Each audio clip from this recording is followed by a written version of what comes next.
Assalamualaikum warahmatullahi wabarakatuh.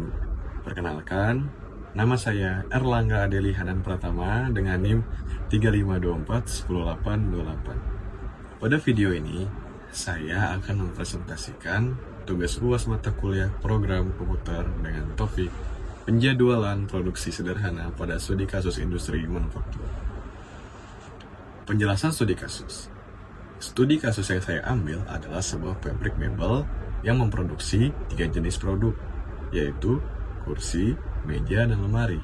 Pabrik ini hanya memiliki satu mesin utama dengan waktu kerja 8 jam atau 480 menit per hari. Setiap produk memiliki waktu proses dan jumlah permintaan yang berbeda, sehingga perusahaan perlu melakukan penjadwalan produksi agar tidak terjadi keterlambatan. Permasalahan produksi. Permasalahan yang dihadapi perusahaan adalah keterbatasan waktu mesin. Jadi, jika total waktu produksi melebihi kapasitas mesin, maka perusahaan harus melakukan lembur atau menunda pesanan. Oleh karena itu, diperlukan perhitungan sederhana untuk mengetahui apakah seluruh pesanan dapat diselesaikan dalam satu hari kerja. Namun, selanjutnya ada flowchart penjadwalan produksi. Model yang digunakan sangat sederhana, yaitu menghitung total waktu produksi dari seluruh produk. Coba kita mulai dulu. Untuk pertama-tama, lanjut input data produk atau waktu proses dan jumlah. Selanjutnya, hitung total waktu produksi.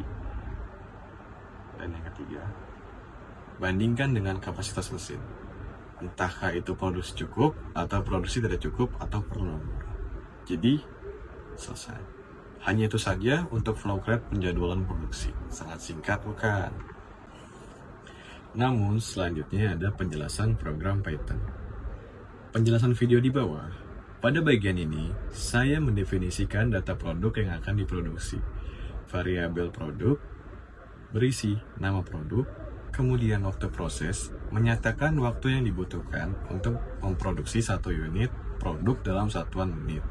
Dan jumlah menyatakan jumlah unit yang harus diproduksi setiap harinya. Data ini dibuat dalam bentuk list agar mudah diproses menggunakan perulangan. Selanjutnya, menunjukkan kapasitas mesin. Saya menentukan kapasitas mesin per hari itu yaitu 480 menit, yang berasal dari waktu kerja 8 jam dikalikan 60 menit. Selanjutnya, inisialisasi total waktu produksi. Variabel total waktu digunakan untuk menyimpan hasil perhitungan total waktu produksi dari seluruh produk. Selanjutnya, ada perhitungan total waktu produksi.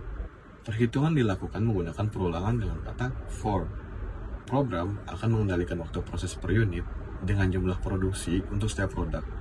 Kemudian, hasilnya dijumlahkan ke dalam variabel total waktu. Dengan cara ini, total waktu produksi seluruh produk dapat dihitung secara otomatis.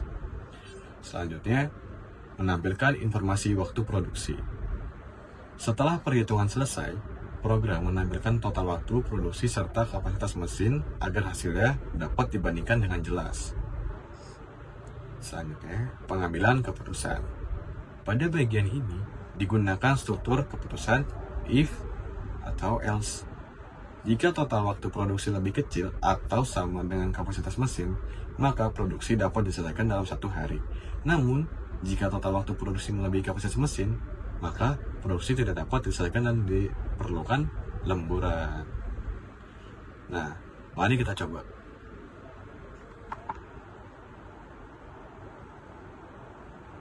Kita tunggu dulu waktunya.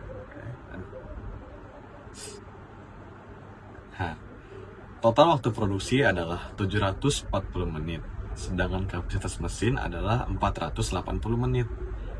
Hasilnya, produksi tidak dapat diselesaikan dalam satu hari dan perlu lemburan. Jadi begitu teman-teman, kesimpulan programnya. Oke, baik teman-teman.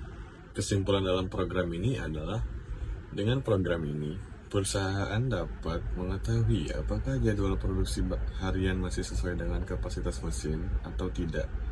Program ini membantu pengambilan keputusan produksi secara sederhana dan cepat. Mungkin itu saja pembahasan kita kali ini.